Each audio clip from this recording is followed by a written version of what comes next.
Bam, bam, bam, bam. Da, da, da, da, da, da, da. Rar. Retardo mental. Tá, vamos lá. Bem, vamos começar a aula. Sequenciamento de genomas. E eu vou lendo no meu caderno porque tá muito claro aí no tablet. Vocês que se ferrem pra ler.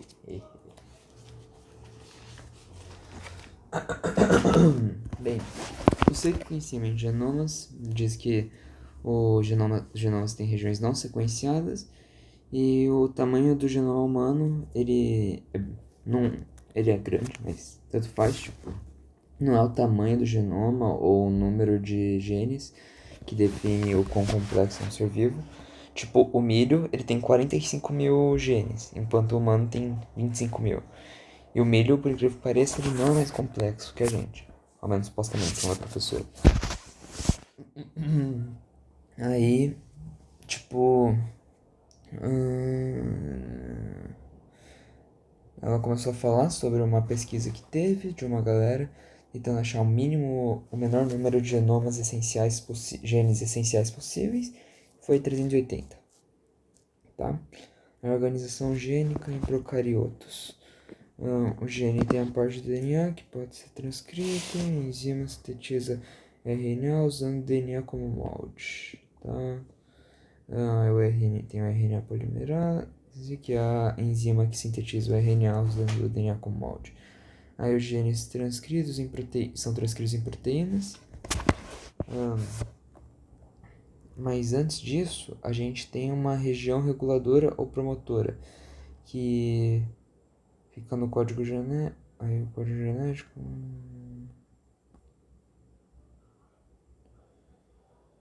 O código genético reconhece proteínas que podem se ligar à molécula do DNA e pode transcrever as informações. Aí pode estimular ou inibir a expressão dos genes. Tá?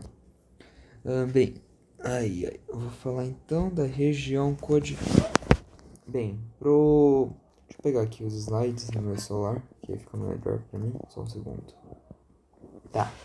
A organização gênica em procariotos se dá por operons. Aí nos operons a gente tem uma região codificadora, que é onde ficam os genes diferentes, tipo, vários genes. Aí é onde, então, é na região codificadora que fica guardada as informações genéticas. E também temos aqui a região da síntese de iniciação. Aqui na síntese de iniciação, a gente tem a chamada região reguladora ou promotora. Então aqui é região reguladora ou região promotora. Enquanto aqui a gente tem a região codificadora. Na região reguladora barra região promotora, ela apresenta as informações que permitem a ligação de enzimas e proteínas aos genes. Tipo, aí essas enzimas, são elas que iniciam a transcrição, é RNA polimerase, e as proteínas, elas regulam ou não, regulam como expressa o gene. Elas regulam a taxa de transcrição do gene. Então, tipo, isso aqui ele controla as informações que permitem a ligação de enzimas e proteínas nisso aqui. Aí ela controla as informações que permitem a ligação. Aí as enzimas e as proteínas elas regulam, tipo, quais genes vão ser transcritos, quantos genes vão ser transcritos, com qual força vai ser transcrito, digamos assim, tipo, o quão expresso vai ser o gene, tudo mais. Aí a gente tem. Ué, de novo, eu tirei 2 vezes, é foda mesmo. Eu tirei, que incrível. Tá. Continuando, aí a gente tem a organização dos eucariotos. Nos eucariotos. Aqui não, é embaixo. A organização dos eucariotos. Nos eucariotos, eles têm uma. Tem aqui.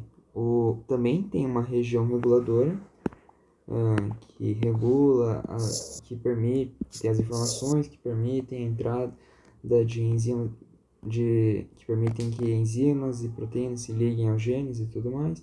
Aí assim regulando as enzimas que vão ser transcritas, eu não lembro, a transcrição as enzimas que vão ser transcritas e o quão expressos vão ser os genes. Tá, preciso melhorar isso aqui, eu admito. Aí, bem, aqui na região codificadora dos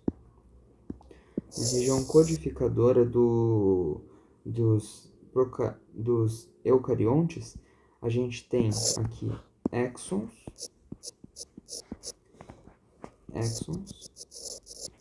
e também a gente tem introns. Tipo, os dois, eles sofrem transcrição.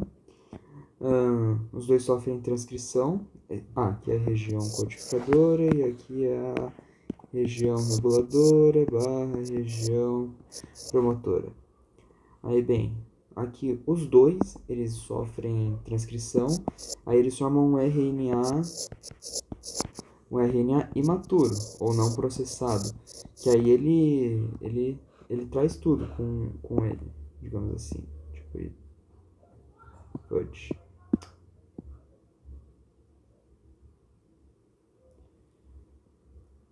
Bem, ele resumindo, traz tudo isso aqui com ele. Os exons e os introns. Aí depois ele sofre o splicing, que é a retirada dos introns. Nossa, que susto, já que eu tinha gravado. Tá, splicing, que é a retirada dos introns. Então, tipo, os introns vão cair fora, basicamente, aqui. E aí, só sobrando os exons. Aí os exons, eles estão ligados, tá? Mas eu tô deixando separado só porque dane-se. Aí os exons sofrem tradução. Aí a tradução faz com que eles virem proteínas. Então, tipo, aí você pergunta, pra que servem os introns? Tipo, os introns, eles são bem maiores que os exons. Aí quando um vírus entra na gente, ele olha lá, esse... tá, peraí. Tipo, o vírus ele entra no corpo, aí ele quer se ligar ao código genético para infectar a galera. Mas, tipo, os introns são bem maiores que os exons. Aí eles só vão lá e falam, aquele ali vai fazer parte do código genético. Aí ele infecta os introns, mas os introns não são descartados, então dane-se, não importa. Aí, alegria, tipo, eles servem como uma forma de proteção contra vírus, que tentam mudar o nosso código genético e tudo mais. E eles também são importantes para variabilidade genética. Eu não vou mentir, eu tava brisando na aula, então, nessa parte, que ela explicou a variabilidade genética, então eu não entendi. Tá, similaridade entre genes de diferentes organismos. O que, bem, basicamente, mostrou que os nossos, assim como, tipo, a gente tem bastante similaridade com outros organismos. Tipo, o homem tem bastante similaridade com o chimpanzé, camundongo, gambá, até baiacu. Tem 65% de proximidade com o homem, sabia? Um gambá é mais próximo do homem que o baiacu. Então a gente é menos tóxico, a gente é mais pedido do que tóxico, obviamente. Brincadeira. Tá? Aí nosso genoma humano, a gente tem... ela mostrou que, tipo, a gente tem aproximadamente 9.000 RNAs não codificantes. Apenas 1,5% do nosso código genético, do nosso genoma, ele é composto por exons. E se você contar os introns, só fica 5%. Aí o DNA altamente conservado 3,5% e o DNA repetitivo 50%. Tá. Aí, isso aqui ela deu um dane-se. Aí a gente se pergunta, tá, e então se só uns 5% do nosso genoma é composto por exons e introns, então o que é o resto? Aí a resposta é DNA repetitivo e tudo mais. São coisas que a gente chama de junk DNA, que é o DNA não gênico. Bem, resumindo é isso, é um DNA não gênico. Aí ele é composto por RNAs funcionais, que, bem, são RNAs que eles realizam algumas funções, como splicing. Também tem alguns que vão lá e fazem comunicação. outros que fazem a regulação da produção de proteínas, etc. Aí também a gente tem os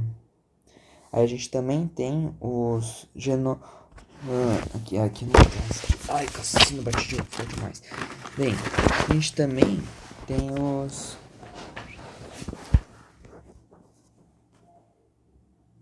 A gente também tem os elementos repetidos. São basicamente sequências que se repetem muitas vezes no nosso DNA. Aí tem uma delas que a gente chama de line, outra de sign, erv e transpons. O line e o sign, pelo que eu entendi, tipo, os dois eles são sequências que tem partes das sequências deles que são bem iguais com as dos vírus, tipo, eles vieram dos vírus, basicamente. Então, tipo, os vírus, eles nos ajudaram na evolução de genomas, porque o vírus vai lá, ele... Deixa eu só ter certeza que eu não tô noiando.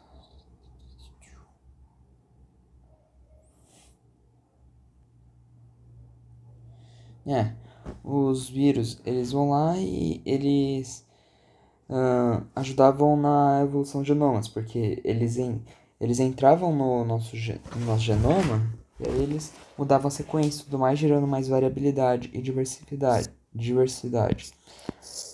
Vírus se inserindo nos genes do nosso genoma podiam se autocopiar e se colocarem em outro lugar do genoma. Em alguns casos, se aplicavam alguns genes a mais, gerando grande diversidade do genoma.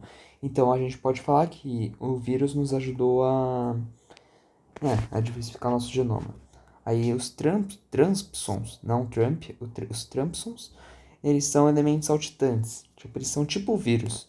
Eles vão lá e eles conseguem inserir o gene dele, eles conseguem ir pulando no genoma, tipo, eles conseguem ir de uma parte do genoma para outra quando quiserem e tudo mais. São bem livres. Aí eles vão lá e acabam mudando a sequência de nucleotídeos. Aí, tipo, ele reconhece os limites da sequência de nucleotídeos, aí eles cortam e se ligam onde eles quiserem no genoma, podendo gerar novos genes e sequências, assim como os vírus. Aí, um exemplo é a sincintina, que é um dos treco. Eu não lembro o nome, então eu tô chamando de treco. Mas eu vou procurar aqui.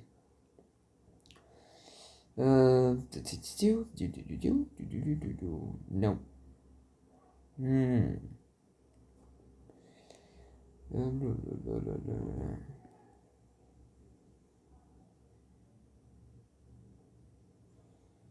Dane-se, não vou achar, eu acho. Mas, bem, a gente tem essa sincitina, que é o que nos dá placenta. Aí aí com a inserção aí foi graças aos Trampsons que ela foi criada. Não, foi graças aos vírus que ela foi criada. Então, tipo, de certa forma, a nossa placenta tem uma origem dos vírus. Agradeçam aos vírus, crianças. Graças a ela, a gente é o que a gente é hoje, mamíferos. Tá, aí os introns nos protegem, os elementos saltadores, já falei.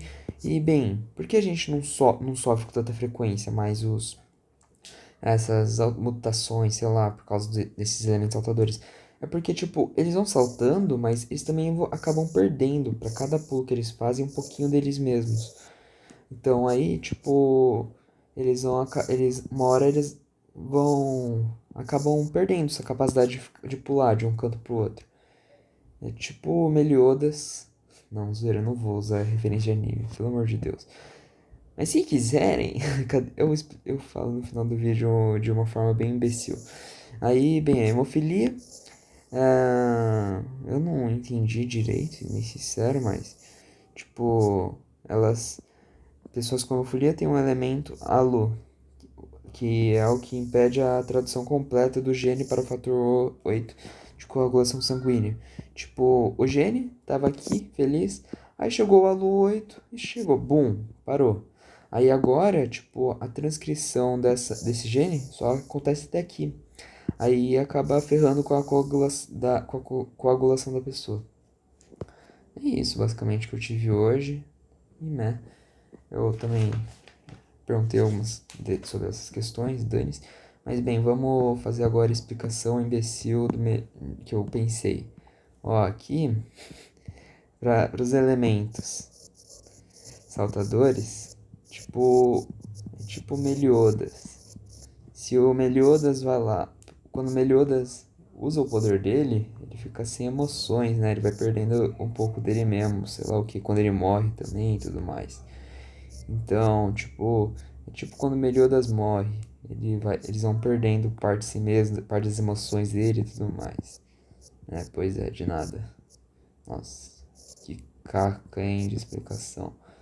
Mas bem, tô aqui. Acho que é isso, basicamente. Ah, deve ser isso. Alegria. Adeus. Vou passar pra caderneta. Caraca, eu errei o botão. Meu dedo é tão gordo assim.